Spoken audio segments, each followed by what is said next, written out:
High বন্ধুরা, দেখতে পাচ্ছ এই দুষ্টুটাকে? ও এখন খাবে। ওকে যতক্ষণ না বলবো ভাত খেতে ততক্ষণ ও খাবেই না। আর মাথায় হাত দিতে হবে তবেও ভাত খাবে, তার আগে একদমই খাবে না। আর ওর বাটিতেই দিতে হবে। তো চলো, ওকে এখন খাবে। আরেকটা কথা, ওকে দরজা বন্ধ। এই যতক্ষণ না বলবো ততক্ষণ তো খাবেই না, কিন্তু বাইরে যাওয়ার বেলা খাবারটা পড়ে আছে তো এখন যাবে না। এখন আর বাইরে যাবে না। আসলে সারাক্ষণ ঘরের মধ্যে থাকে, ওর ভালো লাগে, একটু বাইরে যেতে চায়।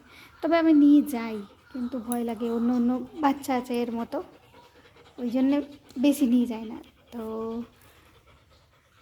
আমার রকির ভিডিও তোমাদের যদি ভালো লাগে তাহলে প্লিজ সাবস্ক্রাইব করে পাশে থেকো। রকি, বলে দাও আমার ভিডিও একটু সাবস্ক্রাইব করো আর পাশে থেকো। টাটা। এখন রকি খাবে, যদি ভালো লাগে পাশে থাকো।